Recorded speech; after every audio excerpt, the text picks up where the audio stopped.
Hello dear students, welcome to Proton the chemistry class. मेरा नाम है जय दैया और आज हम बात करने वाले हैं एटॉमिक स्ट्रक्चर लेक्चर नंबर 9 के बारे में, जिसमें हम लोग डिस्कस करने वाले हैं photo electric effect and black body radiation को। लास्ट क्लास में हम लोगों ने देखा था कि प्लांक क्वांटम थ्योरी क्या होती है, किस तरीके से हमें ये पार्टिकल नेचर एक्सप्लेन करती है कि लाइट जो होती है वो पार्टिकल नेचर भी शो करती है as well as wave nature के साथ साथ, राइट। आज हम देखने वाले हैं कि किस तरीके से जो पार्टिकल नेचर की जो एप्लीकेशंस पार्ट है, कौन कौन से ऐसे एप्लीकेशंस हैं जो पार्टिकल नेचर को सपोर्ट करता है लाइट की, और प्लांक क्वांटम थ्योरी से हम इनको एक्सप्लेन कर सकते हैं, ठीक है। इसमें हम लोग सबसे पहले पढ़ने वाले हैं फोटो इलेक्ट्रिक इफेक्ट और ब्लैक बॉडी रेडिएशन। वैसे तो ये आपको पूरा का पूरा डिटेल में एटॉमिक स्ट्रक्चर जो है, ये जो पार्ट है ये आप लोग को फिजिक्स में पढ़ाया जाता है, लेकिन केमिस्ट्री के अंदर भी हम लोग इसको पढ़ेंगे। हम उतना ही पढ़ेंगे जितना केमिस्ट्री लेवल तक रिक्वायर्ड है, राइट। जो इसकी एडवांस कैलकुलेशंस होगी, है ना, जो डिटेल में कैलकुलेशन होगी वो आप लोग फिजिक्स में पढ़ेंगे जब आप मॉडर्न फिजिक्स पढ़ेंगे, राइट। तो आज का स्टार्ट करते हैं हम लोग, जिसमें हम लोग डिस्कस करने वाले हैं फोटो इलेक्ट्रिक इफेक्ट को। देखिए, सबसे पहले अगर हम बात करें कि फोटो इलेक्ट्रिक इफेक्ट होता क्या इसकी मैकेनिज्म होती है, और पहले हम लोग ये देखने वाले हैं कि इसका प्रोसीजर क्या होगा, सेटअप किस तरीके से हम लोग बिल्ड करेंगे और किस तरीके से इस पूरे के पूरे एक्सपेरिमेंट को प्रोसीड करेंगे, राइट। तो देखते हैं सबसे पहले सेटअप। चलिए, तो कुछ सेटअप बहुत ज्यादा एडवांस नहीं है। हम लोगों ने क्या किया, हम लोगों ने एक ट्यूब ली है ना, ग्लास ट्यूब आप इसको बोल सकते हो। अगर हम इसको अच्छे से बनाएं तो ये इस तरीके से, इसके अंदर हम लोगों ने एक मेटल का एक पीस रख दिया, ठीक है। इस मेटल के पीस को हम लोगों ने क्या किया, यहाँ पर बैटरी से कनेक्ट करा।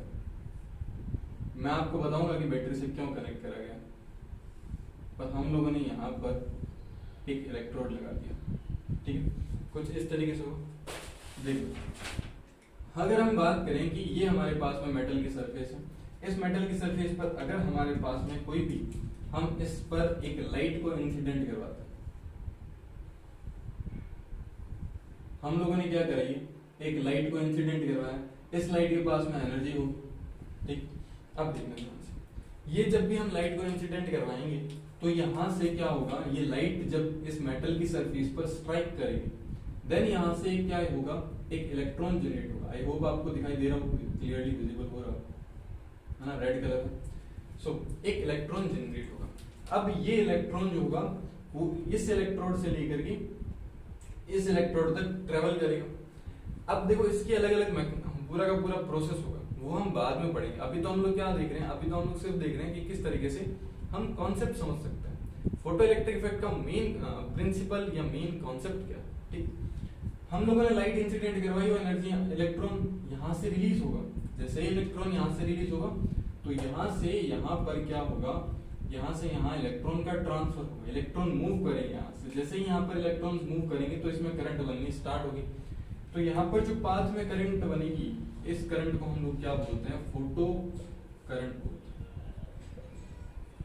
और इस इलेक्ट्रॉन को हम लोग क्या बोलते हैं, इसको हम लोग बोलते हैं फोटो इलेक्ट्रॉन। तो जब भी हम एक फोटोन को इंसिडेंट करवाते हैं, एक फोटोन एक इलेक्ट्रॉन को क्या करेगा, रिलीज करेगा। कहां से, मेटल की सरफेस पर। अब बहुत सारी चीजें डिपेंडेंट होती है, ऐसा बिल्कुल भी नहीं होता कि हर एक फोटोन जो होता है वो इलेक्ट्रॉन को रिलीज, मतलब इलेक्ट्रॉन को स्ट्राइक करवा, जब वो स्ट्राइक करता है तो इलेक्ट्रॉन बाहर आ जाता है ना, ऐसा बिल्कुल भी नहीं होता, ठीक है। डिपेंडेंट, बहुत सारी चीजें डिपेंड करती है इसके ऊपर, वो चीजें हम लोग देखने वाले हैं। तो मेनली क्या है कि जब भी हम एक लाइट को इस मेटल की सरफेस पर स्ट्राइक करवाते हैं तो यहाँ से एक जो इलेक्ट्रॉन्स है वो बाहर आता है इस मेटल की सरफेस पर।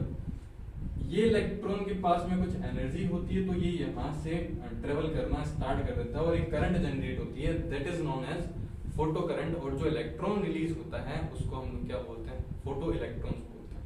अब देखो, यहाँ पर हम लोग बैटरी क्यों अप्लाई करते हैं, हमें क्यों रिक्वायरमेंट पड़ी बैटरी की, हम बैटरी क्यों यूज करते हैं, इसको मैं आपको यहाँ पे नहीं समझाऊंगा। हम लोग आगे जब हम देखेंगे कि कौन कौन सी डिपेंडेंसी होती है इस पर और किस किस तरीके से ये इलेक्ट्रॉन जो है, यहाँ से इलेक्ट्रॉन निकलेगा, निकलने के बाद किस तरीके से वो मूव करेगा, वो सब चीजें डिपेंड करती है। तो मैं आपको उस टाइम बताऊंगा कि बैटरी यहाँ पर लगाना क्यों जरूरी है, हम लोग बैटरी क्यों अप्लाई करते हैं, ठीक है।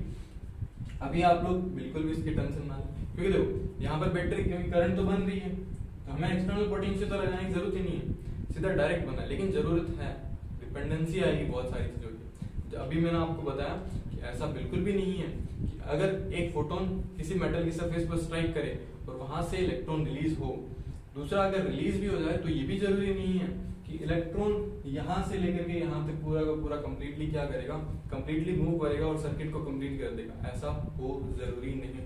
ठीक, तो ये चीजें हम लोग डिपेंडेंसी पर देखेंगे कि कौन कौन सी चीजें डिपेंड करती है। मेनली हाल फिलहाल आप इसको बोल सकते हो कि व्हेन हम लाइट को स्ट्राइक करवाते हैं, फोटोन को स्ट्राइक करवाते हैं कहां पर, एक मेटल की सरफेस पर, मेटल की सरफेस से इलेक्ट्रॉन्स बाहर निकलते हैं। ठीक, और वो इलेक्ट्रॉन इस सर्किट को कंप्लीट करते हैं।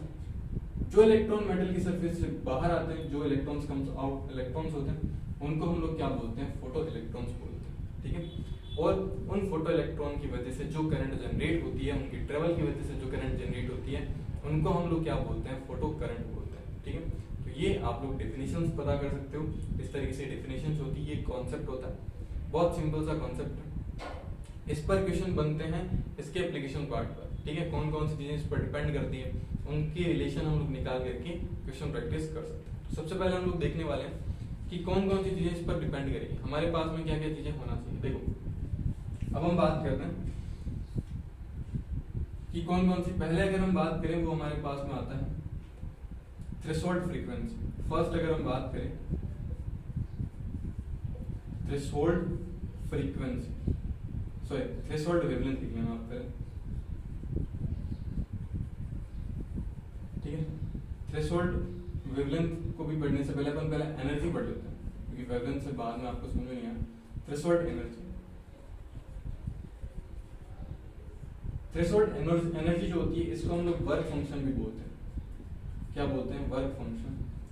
देखिए वर्क फंक्शन होता क्या, इसको हम लोग साई से डिनोट करते हैं, सॉरी फाई से, ये होता है हमारे पास में फाई।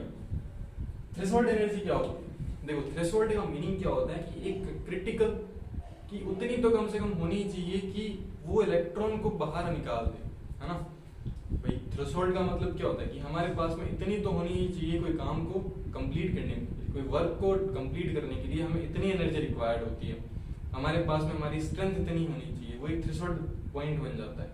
ठीक है, अब हर एक मेटल से ऐसा जरूरी नहीं है कि जब भी हम फोटोन उस पर स्ट्राइक करें और वहां से इलेक्ट्रॉन जनरेट हो, इलेक्ट्रॉन्स उस मेटल की सरफेस से बाहर आए और वो करंट को फ्लो करे और फोटो इलेक्ट्रिक करंट बन जाए, ऐसा बिल्कुल भी नहीं होगा, नहीं हो सकता, क्योंकि हर एक मेटल का अलग अलग वर्क फंक्शन होता है, उसकी अलग अलग थ्रेशोल्ड एनर्जी होती है। हमको देखना पड़ेगा कि उस मेटल की जो वर्क फंक्शन, उस मेटल की वर्क फंक्शन से ज्यादा वाली एनर्जी हमें अगर हिट करेंगे तभी वहां से इलेक्ट्रॉन क्या होगा, वहां से इलेक्ट्रॉन रिलीज होगा। अगर हम कम करेंगे तो वहां से एनर्जी रिलीज नहीं होगा। थ्रेशोल्ड एनर्जी का मतलब ये होता है कि वो मिनिमम एनर्जी जब हम उसको एक मेटल के सरफेस पर स्ट्राइक करेंगे तो वहां से इलेक्ट्रॉन क्या हो जाएगा, बाहर इजीली आ जाएगा, that is called as threshold energy. तो आप यहाँ पे लिख सकते हो the minimum energy required, the minimum energy required, ठीक है, the minimum energy required to eject out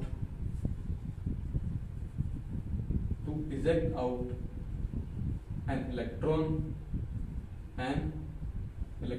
from metal surface called as threshold energy and denoted by phi। इसको डिनोट कैसे करते हैं, phi से। ध्यान रखना मिनिमम है, हम लोग मैक्सिमम नहीं लिख रहे। बहुत से स्टूडेंट क्या करते हैं, मैक्सिमम लिख देते हैं कि मैक्सिमम एनर्जी जिससे हम लोग क्या कर सकते हैं, वो इलेक्ट्रॉन को इजेक्ट करवा सकते हैं मेटल के सरफेस पर, उसको हम लोग बोलते हैं थ्रेशोल्ड एनर्जी, बट ऐसा बिल्कुल भी ठीक। फिर हम लोग बात करते हैं नेक्स्ट, सेकंड जो हमारे पास में है, हम लोगों ने थ्रेशोल्ड एनर्जी देख लिया, अब हम बात करते हैं second, threshold frequency. Threshold frequency, threshold frequency जो होती है वो हमारे पास में न्यू नॉट होती है। हम लोगों ने फ्रीक्वेंसी को न्यू से डिनोट किया था और यहाँ पे हम थ्रेशोल्ड फ्रीक्वेंसी को क्या करेंगे, न्यू नॉट से डिनोट करेंगे। देखो ध्यान से देखना, अगर हम किसी भी लाइट को इंसिडेंट करवाते हैं मेटल की सरफेस पर, आप देखें ध्यान से, अगर हम लाइट को इंसिडेंट करवाते हैं मेटल की सरफेस पर तो उसकी कुछ ना कुछ एनर्जी होती है। एनर्जी इज इक्वल टू हम लोगों ने लिखा था, एनर्जी जो होती है वो डायरेक्टली प्रोपोर्शनल होती है फ्रीक्वेंसी के, ठीक है। Energy is directly proportional to frequency, और हम लोगों ने देखा था कि अगर हम उस प्रोपोर्शनल का साइन हटाते हैं तो हमारे पास में एक प्लांक कांस्टेंट आता है। ये हम लोगों ने देखा E जो होता है वो डायरेक्टली प्रोपोर्शनल होता है न्यू से। हमने देखा था कि E इज इक्वल टू क्या होता है h न्यू, ठीक है। तो देखो थ्रेशोल्ड फ्रीक्वेंसी जो होती है वो क्या होती है, थ्रेशोल्ड फ्रीक्वेंसी होती है मतलब देखो जो हम लोग लाइट यहाँ पर इंसिडेंट करवाएंगे उसकी कुछ ना कुछ फ्रीक्वेंसी होगी।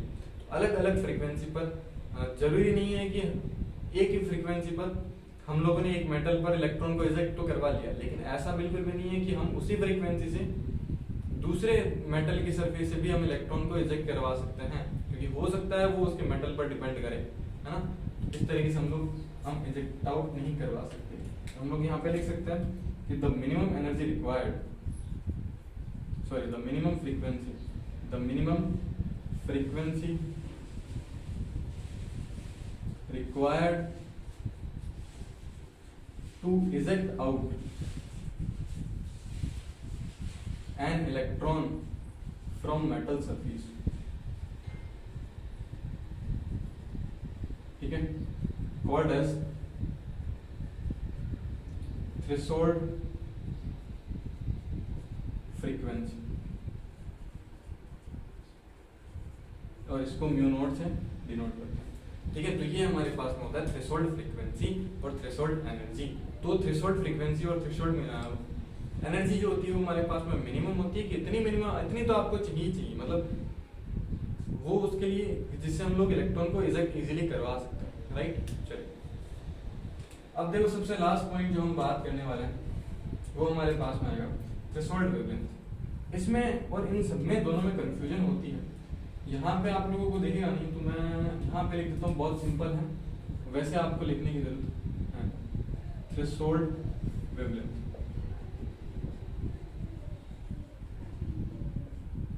देखिए हम लोगों ने यहाँ पर मिनिमम वर्ड यूज किया, हम लोगों ने यहाँ पर मिनिमम वर्ड यूज किया, ध्यान, हम लोगों ने म्यू को क्या लिखा है, C/में लेम्डा। देखिए ये सारी चीजें जो है वो आप लोग इस एक फॉर्मूले से बता सकते हो, आपको रटने की जरूरत नहीं पड़ेगी। अगर आपको बाय चांस कंफ्यूजन भी क्रिएट हो जाता है कि कौन मिनिमम रहेगा कौन मैक्सिमम रहेगा, या कई बार आपको फ्रीक्वेंसी और वेवलेंथ में कंफ्यूजन होता है कि किसकी मैक्सिमम वैल्यू होगी किसकी मिनिमम वैल्यू होगी, तो आप इस फॉर्मूले से निकाल सकते हैं। देखो न्यू को हम लोग क्या लिख सकते हैं, C/में लेम्डा। C क्या हो सकता है, कांस्टेंट मान लेते हैं, तो बताओ न्यू जो है वो किसके प्रोपोर्शनल आ जाएगा। हाँ बिल्कुल, आप लोग एकदम सही जा रहे हैं, 1/λ के। बताओ अगर ये वैल्यू मिनिमम है तो ये वैल्यू क्या होगी, मैक्सिमम होगी। समझ में आ रही बात, बिल्कुल, बहुत समझदार स्टूडेंट्स हैं आप लोग। तो देखिए ये क्या होगी, द मैक्सिमम एनर्जी, सॉरी हम वेवलेंथ की बात करें, the maximum wavelength, the maximum wavelength of, the maximum wavelength required to eject out an electron from metal surface।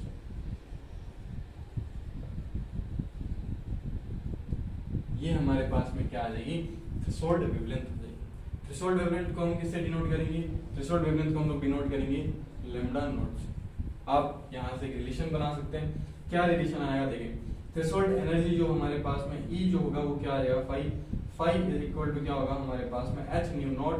New को आप लोग क्या लिख सकते हो, ये लिख सकते हो आप लोग hc/में लेम्डा नॉट। तो ये एक बहुत इंटरेस्टिंग रिलेशन बनता है किसके बीच में, threshold energy, threshold frequency and threshold wavelength के बीच में। तो ये आपको ध्यान रखना है, हर एक मेटल का उसका एक स्पेसिफिक वर्क फंक्शन होता है, स्पेसिफिक उसकी क्या होती है, थ्रेशोल्ड एनर्जी होती है। वो आप लोग ये सारे इस टाइप के जो न्यूमेरिकल्स हैं वो आप लोग फिजिक्स में जरूर देखेंगे, क्योंकि ये सारी चीजें डिटेल में जो है फिजिक्स में एक्सप्लेन करी जाती है, ठीक है। हम लोगों को तो सिर्फ ये याद रखना है कौन सी वैल्यू मैक्सिमम होती है, कौन सी वैल्यू मिनिमम होती है, इनका हम यूज किस तरीके से कर सकते हैं क्वेश्चन सॉल्व करने के लिए। डिटेल जो क्वेश्चन होंगे इन पर प्लीज वो आप लोग फिजिक्स में देखेंगे जब आप फिजिक्स में एटॉमिक स्ट्रक्चर पढ़ेंगे, क्योंकि ये पूरा का पूरा पार्ट किसमें आता है, फिजिक्स में आता है। इवन ब्लैक बॉडी रेडिएशन को भी हम सिर्फ और सिर्फ एक छोटा सा पैराग्राफ के फॉर्म में ही पढ़ेंगे, क्योंकि ब्लैक बॉडी रेडिएशन आपके सिलेबस में नहीं है केमिस्ट्री में, ठीक है। लेकिन आपको एक कॉलम बना करके एनसीईआरटी में दे रखा है कि ब्लैक बॉडी रेडिएशन क्या होती है, इसलिए ये हम लोग पढ़ेंगे कि ब्लैक बॉडी रेडिएशन क्या होती है। लेकिन उस पर न्यूमेरिकल्स किस तरीके से हम लोग ब्लैक बॉडी बना सकते हैं, एक आइडेंटिकल ब्लैक बॉडी क्या होती है, वो हम लोग नहीं पढ़ेंगे। उसी तरीके से फोटो इलेक्ट्रिक इफेक्ट के भी जो दूसरे टाइप के क्वेश्चन होंगे वो भी हम नहीं करेंगे, ठीक है।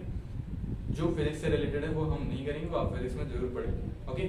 तो देखो आप बोर्ड पूरा भर चुका है, मेरे को जगह चाहिए और भी हमें चीजें कैलकुलेट करने के लिए। तो आप इसको कॉपी करें, इसको कॉपी करने के बाद हम लोग आगे नेक्स्ट इसका पार्ट देखते हैं कि क्या चीजें आएंगी, राइट। आई होप आप लोग लेक्चर को एंजॉय कर रहे हो और हर एक चीज आपको समझ में आ रही है। जो चीज नहीं समझ में आ रही कमेंट बॉक्स में कमेंट करते रहें, जो चीज नहीं समझ में आ रही उसका मैं आपको आंसर जरूर से दूंगा नेक्स्ट वीडियो में, राइट। तो आप इसको कॉपी करो, फिर अपन मूव करते हैं नेक्स्ट पार्ट। तो कॉपी करें, ओके। सो नेक्स्ट अपन पार्ट डिस्कस करते हैं जिसको हम लोग नाम दे रहे हैं photo electric equation. Photo electric equation, देखिए फोटो इलेक्ट्रिक इक्वेशन क्या होती है, बहुत से स्टूडेंट्स को कंफ्यूजन होती है। हम लोग एकदम सिंपल से इसको स्टडी करना करेंगे।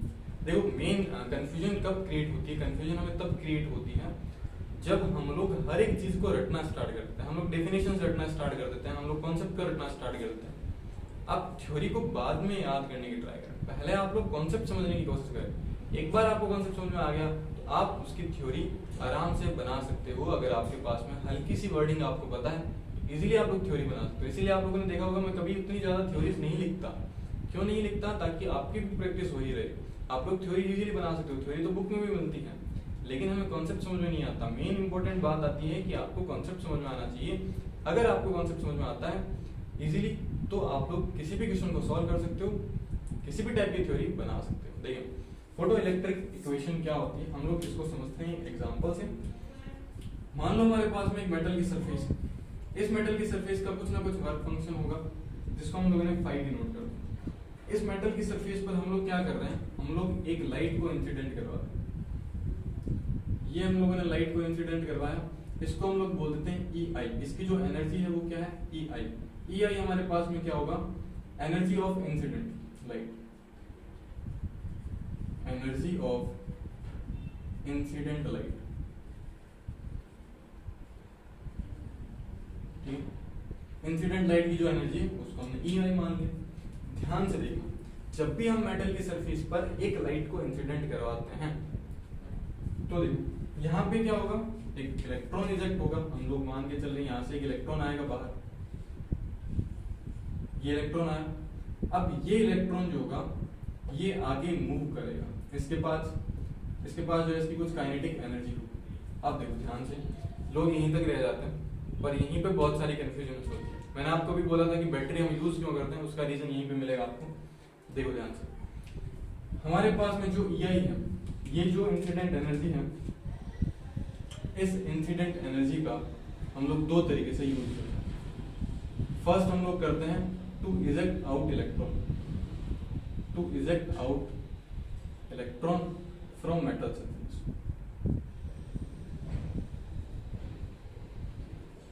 मेटल की सरफेस से हम लोग क्या करते हैं, इलेक्ट्रॉन को इजेक्ट आउट करवाते हैं, ठीक है। दूसरा हम लोग काम लेते हैं, जब मेटल से इलेक्ट्रॉन इजेक्ट हो जाए, अब वो मूव भी तो करेगा, तो मूवमेंट करने के लिए उसके पास में कौन सी एनर्जी होनी चाहिए, काइनेटिक एनर्जी होनी चाहिए। तो जो सेकंड एनर्जी हमारे पास में आती है, to move an electron from one electrode to another electrode.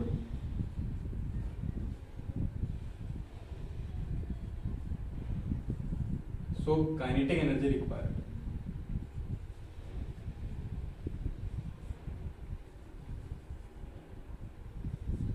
Kinetic energy required, आप लोग यहां से लिख सकते हैं। तो ये देखो दो चीजें हमारे पास में हैं, अगर आप इसको भी कनेक्ट करें, है ना। हम लोग दो तरीके से इसका यूज करते हैं, तो इलेक्ट्रॉन को इजेक्ट करवाने के लिए, दूसरा हम लोग किस तरीके से यूज करते हैं, हाँ काइनेटिक एनर्जी के फॉर्म में। देखो ठीक है, अब ऐसा तो जरूरी नहीं है कि हम लोगों ने जो एनर्जी दी है उस एनर्जी से चलो हमने मान लिया कि इलेक्ट्रॉन इजेक्ट तो हो गया, बट उसके पास में इतनी काइनेटिक एनर्जी नहीं है कि वो एक इलेक्ट्रोड से दूसरे इलेक्ट्रोड तक पहुंच सके। हो सकता है कि वो बीच में ही उसकी एनर्जी खत्म हो जाए और बीच में ही वो क्या हो जाए, खत्म हो जाए, है ना। और हो भी सकता है, ऐसा होता भी बहुत बार है कि हम लोग उसको एनर्जी देते हैं तो वो इलेक्ट्रॉन इजेक्ट होता है और उसकी काइनेटिक एनर्जी इतनी होती है कि वो वहां तक दूसरे इलेक्ट्रोड तक पहुंच जाता है और वो सर्किट को कंप्लीट करके करंट फ्लो करवा देता है, ठीक है। लेकिन ऐसा भी हो सकता है कि हम लोगों ने एनर्जी दी, एनर्जी इतनी कम थी, उसका वर्क फंक्शन उतना ज्यादा था, इस वजह से कोई भी इलेक्ट्रॉन इजेक्ट नहीं हुआ।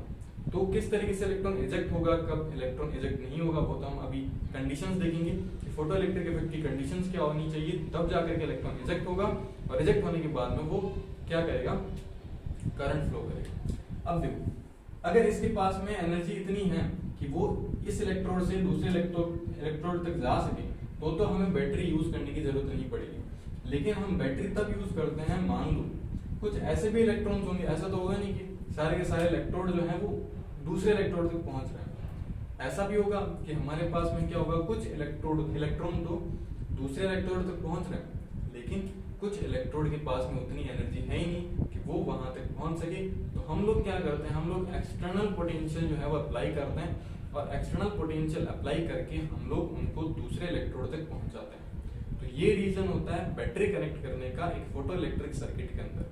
हम लोग बैटरी क्यों अप्लाई करते हैं, हम लोग बैटरी इसलिए अप्लाई करते हैं क्या, क्योंकि हम लोग उनको एक्सटर्नल पोटेंशियल दे सकें, एक्सटर्नल एनर्जी दे सकें, जिससे कि वो एक इलेक्ट्रोड से दूसरे इलेक्ट्रोड तक पहुंच सके। एक्स्ट्रा हमें एनर्जी देनी पड़ती है क्योंकि उसके पास में जो उसकी इंटरनल काइनेटिक एनर्जी है, इनिशियल काइनेटिक एनर्जी है, वो बहुत कम रहती है। इस वजह से वो ट्रेवल नहीं कर पाता, दूसरे इलेक्ट्रोड तक पहुंच नहीं पाता।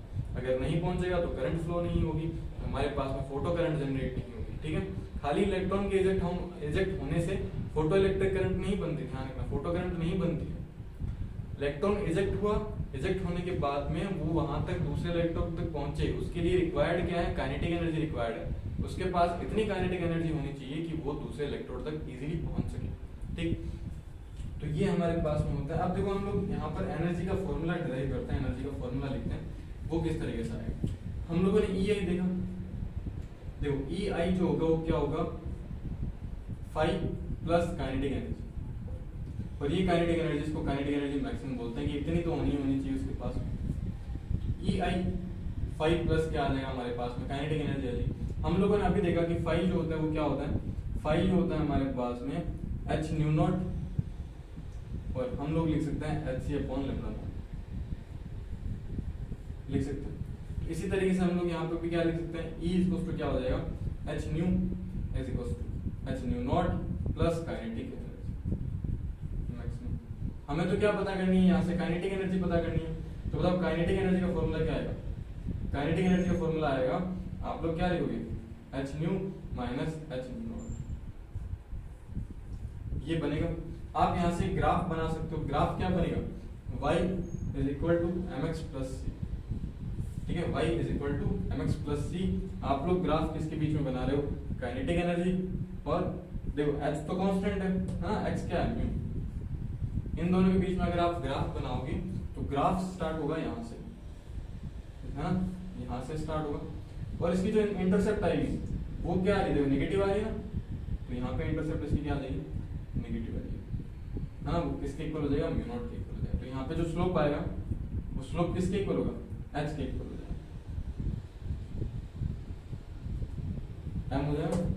इस तरीके से ये ग्राफ भी पूछा जाता है कि आपको ग्राफ डिराइव करना है, ये पूरा का पूरा फोटो इलेक्ट्रिक इक्वेशन आपको डिराइव करनी होती है। बहुत सिंपल सी फोटो इलेक्ट्रिक इफेक्ट ये होती है। इसी को आप लोग आगे बता सकते हो, कैसे बता सकते हैं, देखो h न्यू नॉट की जगह आप लोग क्या लिख सकते हो, hc अपॉन में लैम्डा इज इक्वल टू क्या हो जाएगा, hc अपॉन में lambda naught is equal to क्या हो जाएगा, काइनेटिक एनर्जी मैक्सिमम, ठीक है। इस तरीके से आप लोग एनर्जी जो है इस तरीके से कैलकुलेट कर सकते हो। ये हमारे पास में होती है फोटो इलेक्ट्रिक इक्वेशन, इस तरीके से आप डिराइव कर सकते हो। बहुत सिंपल है, याद करने की बिल्कुल भी जरूरत नहीं है, हमें ये पता है, ये सब चीजें कॉन्सेप्ट पता है तो हम इजीली लिख सकते हैं। जो इंसिडेंट लाइट है वो किसके इक्वल हो जाएगी, एक तो इस पर डिपेंडेंट होगी और इसकी काइनेटिक एनर्जी पर होगी, तो दोनों को प्लस कर देंगे तो इस तरीके से आंसर आ जाएगा, ठीक है। आ रही बात समझ में? तो आप इसको कॉपी करो। फिर हम मूव करते हैं नेक्स्ट टाइप के कॉन्सेप्ट पर कि कौन कौन सी कंडीशंस होती है तब जाकर के एक इलेक्ट्रॉन इजेक्ट होगा, इजेक्ट होने के बाद वो मूव करेगा और एक करंट का फॉर्मेशन करेगा, मतलब करंट फ्लो होगी पूरी पूरी फोटो इलेक्ट्रिक करंट जो है वो जनरेट होगी। ठीक है, आप इसको कॉपी करो। फिर हम मूव करते हैं नेक्स्ट पार्ट पर, कॉपी करें। ओके, तो हम बात करते हैं next condition to show photo electric effect. कौन कौन सी ऐसी कंडीशंस होनी चाहिए कि जिससे हम फोटो इलेक्ट्रिक इफेक्ट को शो कर सकते हैं। देखो बहुत सिंपल सा है, आप लोगों को ज्यादा याद रखने की जरूरत नहीं है। हम लोग वापस से वही एग्जांपल यूज करते हैं। ये हमारे पास में मेटल की सरफेस है। इस मेटल की सरफेस पर हम लोग क्या करते हैं, हम लोगों ने लाइट को इंसिडेंट करवाएंगे। हम लाइट को इंसिडेंट करवाएंगे तो इसकी कुछ एनर्जी ई आई होगी। जैसे हम लाइट को इंसिडेंट करवाएंगे तो हमारे पास में क्या बनेगा, एक इलेक्ट्रॉन बाहर इजेक्ट होगा। तो देखो इलेक्ट्रॉन इजेक्ट हुआ तो इसके पास में कुछ ना कुछ काइनेटिक एनर्जी होगी। ठीक है, सिमिलरली इसके पास में ई आई हमारे पास में है। उसी तरीके से हमारे पास में क्या होगा कि ये जो है इस मेटल की सरफेस का कुछ ना कुछ पाई होगा, वर्क फंक्शन जो होगा इस तरीके से होगा। देखो हम लोगों ने फोटो इलेक्ट्रिक इक्वेशन देखी थी, क्या है उसके अकॉर्डिंग हम लोग बात करें। जो ई आई है, पहली कंडीशन, अगर ई आई हमारे पास में कम है और जो फाई की वैल्यू है बहुत ज्यादा है। दूसरा, जो हमारे पास में न्यू है वो बहुत ज्यादा है as compare to mu naught, जो थ्रेशोल्ड फ्रीक्वेंसी। ठीक है, म्यू आई जो है ये है। तो कभी भी क्या नहीं होगा, यहाँ पर फोटो इलेक्ट्रिक इफेक्ट नहीं होगा। तो यहाँ पे लिख सकते हो नो फोटो इलेक्ट्रिक इफेक्ट।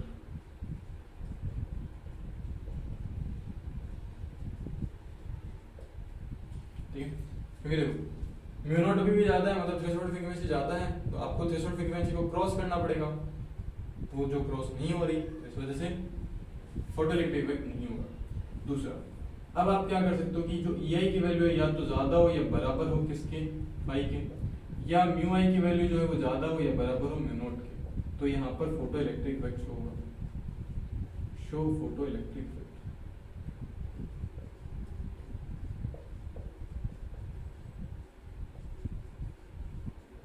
ठीक है, तो इस तरीके से आप सिंपल से बता सकते हो कि कब फोटो इलेक्ट्रिक इफेक्ट होगा, कब फोटो इलेक्ट्रिक इफेक्ट नहीं होगा। ठीक है, इस पर बहुत सारे अच्छे से क्वेश्चंस बनते हैं जो कि आराम से सॉल्व होते हैं अगर आपको ये कंडीशंस पता है। ठीक है, अगर कंडीशंस नहीं पता है तो आप लोग बिल्कुल भी इस टाइप के क्वेश्चन को सॉल्व नहीं कर सकते। बहुत सिंपल से क्वेश्चंस होते हैं। ठीक है, बिल्कुल भी टाइम नहीं लगता इन क्वेश्चन को सॉल्व करने में, राइट।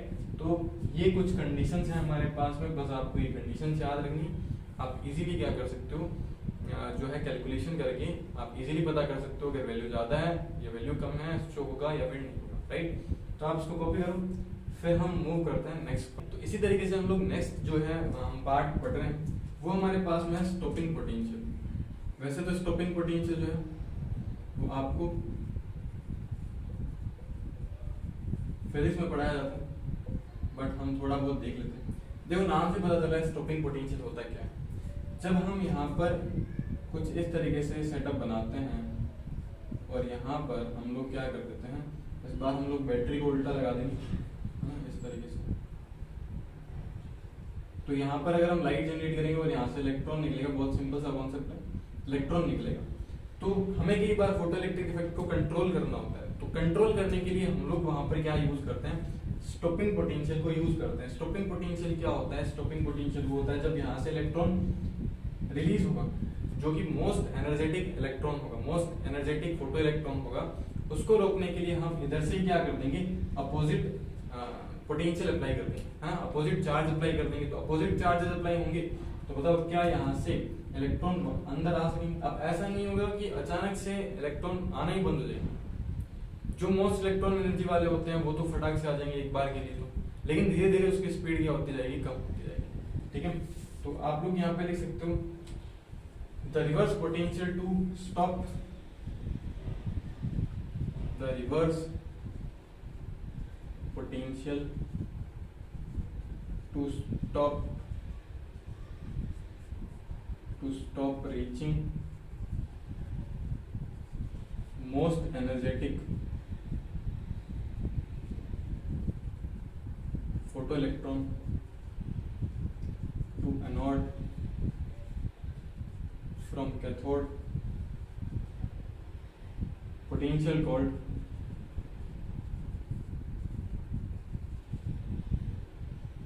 stopping potential। तो वो पोटेंशियल क्या कहलाता है? स्टॉपिंग पोटेंशियल कहलाता है। इसको हम लोग स्टॉपिंग पोटेंशियल बोलते हैं। इसके ज्यादा न्यूमेरिकल्स है नहीं, तो आप लोग स्टॉपिंग पोटेंशियल को अप्लाई करोगे तो जो आपके पास में जो वैल्यूज आएगी, मतलब जो करंट बनेगी वो धीरे धीरे स्टॉप होती जाएगी, धीरे धीरे करंट की वैल्यू कम होती जाएगी। बस ये चीज है हमारे पास में। अब हम लोग कुछ ग्राफ देखते हैं, कुछ वेरिएशंस देखते हैं कि किस तरीके से कौन कौन से ग्राफ केमिस्ट्री में पूछे जाते हैं, राइट। आप लोग इसको कॉपी करो, फिर हम मूव करते हैं नेक्स्ट पार्ट पर। ओके, तो कॉपी करें इसको। ओके, तो देखो इसी का हम लोग ग्राफ देख लेते हैं ताकि हम लोगों के लिए इजी हो जाएगा।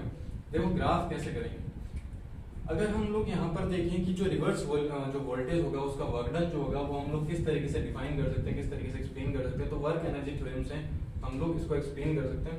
कैसे करेंगे? देखो चेंज इन काइनेटिक एनर्जी जो होगा, चेंज इन काइनेटिक एनर्जी वो होगा is equal to work done by applied voltage या पोटेंशियल, वर्क डन बाय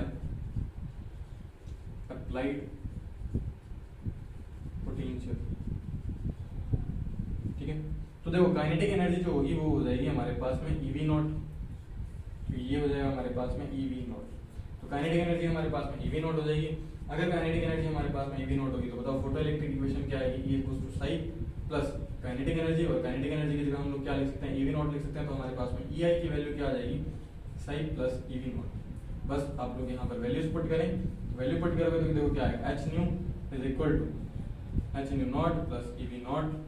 ठीक है, आप इसको y is equal to M X plus C से बना सकते हो। तो सेम वही ग्राफ आएगा जो हमारे पास में ग्राफ आया था, मैं यहाँ पे बना रहा हूँ, आप ग्राफ चेक कर सकते हैं। जो काइनेटिक एनर्जी का ग्राफ आएगा वो एग्जैक्ट सेम आएगा, स्लोप यहाँ पे आ जाएगी। बस ये किसके बीच में बना है? ये बना है न्यू और न्यू नॉट के बीच में। तो ये हमारे पास में न्यू आ जाएगा, ये न्यू नॉट आ जाएगी और इस तरीके से ग्राफ आ जाएगा। ठीक है, इसको आप बोल सकते हो रिलेटेड विथ काइनेटिक एनर्जी। तो सेम काइनेटिक एनर्जी का जो ग्राफ है वो हमारे पास में स्टॉपिंग पोटेंशियल के लिए भी आता है। ठीक है, तो ये आप लोग ग्राफ ध्यान रखना, एक तो काइनेटिक एनर्जी का और एक स्टॉपिंग पोटेंशियल का। ठीक है, अब हम बात करते हैं नेक्स्ट कौन कौन से तरीके के वेरिएशंस होते हैं वो हम चेक करते हैं। कुछ ग्राफ्स हैं वो हम बात करते हैं। ठीक है, अब देखो कुछ ग्राफ देख लेते हैं। इतना इंपॉर्टेंट नहीं, आप इनको फिजिक्स में जरूर पढ़ेंगे, बट फिर भी मैं आपको बता देता हूँ देखो क्या होता है, किस तरीके से होता है। अभी हम लोगों ने काइनेटिक एनर्जी का ग्राफ देखा था और हम लोगों ने स्टॉपिंग पोटेंशियल का ग्राफ देखा था। एसपी हमें लिख रहा हूँ, दोनों के ग्राफ सेम आते हैं। अगर हम काइनेटिक एनर्जी की बात करें, ठीक है, एक तो हम लोग काइनेटिक एनर्जी का और एक हम लोग इंटेंसिटी का ग्राफ बनाते हैं।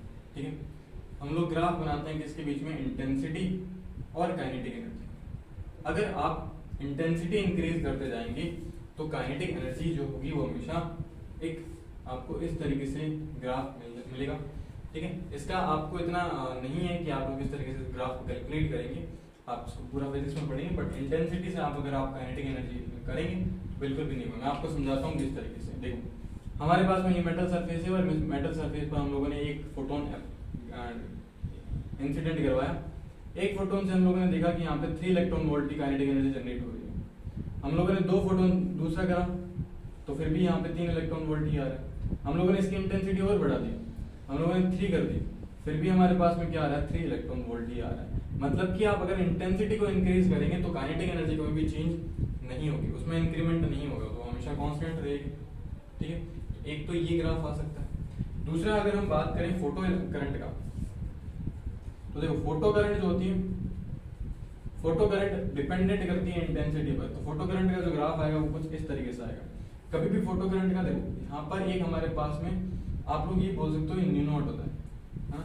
ग्राफ कभी भी यहाँ से स्टार्ट नहीं होगा, ग्राफ इसके जस्ट बाद से स्टार्ट होगा। आपको ये पूरा का पूरा डिटेल जो है वो फिजिक्स में मिलेगा। ठीक है, अभी मैं कराऊंगा तो मेरे को बहुत सारे कॉन्सेप्ट अप्लाई करने पड़ेंगे, तो इससे अच्छा आप लोग सीधा देख सकते हो।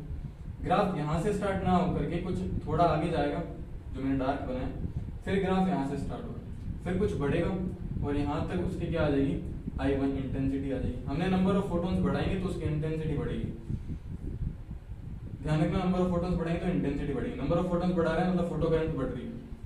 फिर हमने बढ़ाया, फिर वो कांस्टेंट हो जाएगा एक टाइम पर I2 यहाँ पर, फिर हमने बढ़ाया, फिर यहाँ पर क्या आ जाएगा? I3 आ जाएगा। इस तरीके से आप लोग क्या करोगे, अगर आप फोटो करंट आई और यहाँ पर इंटेंसिटी का क्या बनाते हो, सॉरी फ्रीक्वेंसी, ठीक है, तो आप लोग क्या करोगे, तो ये आ जाएगा हमारे पास में इंटेंसिटी का, ठीक है। बाकी ये ग्राफ इतना इंपॉर्टेंट है नहीं, जो हम लोगों ने ये वाला देखा, ये आपको पूरा डिटेल में मैंने आपको बताया, फिजिक्स में बताया जाएगा, तो आप लोग फिजिक्स में उसको डिटेल में देखेंगे किस तरीके से फोटो करंट जनरेट होती है, इंटेंसिटी हम कैसे डिफाइन कर सकते हैं, इनकी कैलकुलेशन कैसे कर सकते हैं, ठीक है।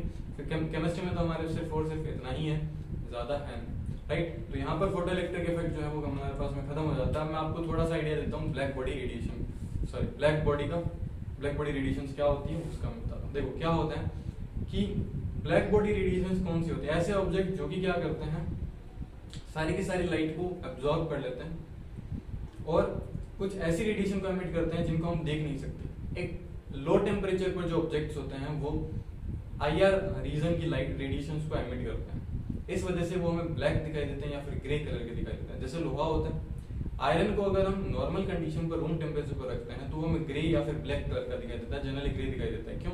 क्योंकि वो सारी लाइट को तो ऑब्जॉर्व कर लेता है, वो IR रीजन की लाइट को एमिट करता है, उस वजह से हमें वो दिखाई नहीं देता IR, हम उसको सेंस नहीं कर सकते, वो हमें ग्रे कलर का दिखाई देता है, ठीक है। लेकिन आप लोगों ने देखा होगा जैसे जैसे हम आयरन का टेम्परेचर बढ़ाते जाते हैं, तो जैसे जैसे हम आयरन का टेम्परेचर बढ़ाते जाएंगे तो उसकी वेवलेंथ जो होगी वो चेंज होती जाएगी, जिस एनर्जी को वो एमिट करेगा उसकी वेवलेंथ को चेंज होती जाएगी, जिस लाइट को एमिट करेगा, जिस रेडिएशन को एमिट करेगा उसकी वेवलेंथ चेंज होती जाएगी और वो धीरे धीरे हमारी उस रीजन में आ जाएगी जिसको हम सेंस कर सकते हैं, जो विजिबल में आता है, ठीक है। तो पहले हमें रेड दिखाई देने लगता है, फिर येलो, है ना, इस तरीके से ब्लू कलर का दिखाई देने लगता है, आया समझ?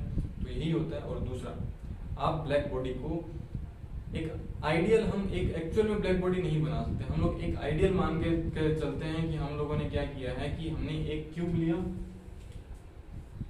ब्लैक से बना, हम लोग एक क्यूब लेते हैं जिसको हम लोगों ने पूरा का पूरा ब्लैक कर दिया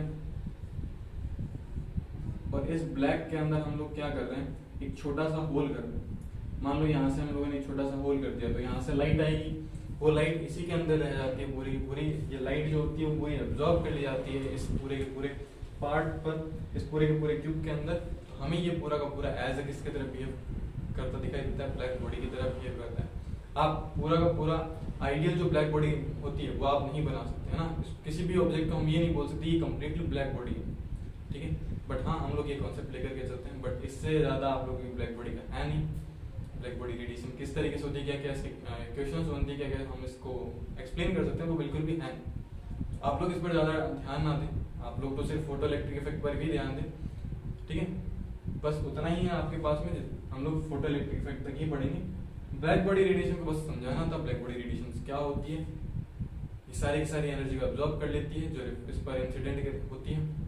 उसके बाद में ये IR को क्या करती है, एक तो होता है, देखो एक तो हमें कलर दिखाई देता है, जैसे आपको मेरा जो शर्ट है उसका व्हाइट कलर दिखाई देता है, तो ये तो क्या करती है, एब्जॉर्ब करती है सारी की सारी, ठीक है। कुछ फ्रीक्वेंसी को एब्जॉर्ब कर लेती है, कुछ फ्रीक्वेंसी को एब्जॉर्ब नहीं कर पाती, तो जिनको एब्जॉर्ब नहीं कर पाती वो हमारी आई पर रिफ्लेक्ट हो जाती है, हमें दिखाई देती है। लेकिन ये ब्लैक बॉडीज ऐसी नहीं होती, ब्लैक बॉडीज सारी की सारी को एब्जॉर्ब करती है, फिर उसके अकॉर्डिंग वो अपने अकॉर्डिंग क्या करती है, वो कुछ एनर्जी को एमिट करती है।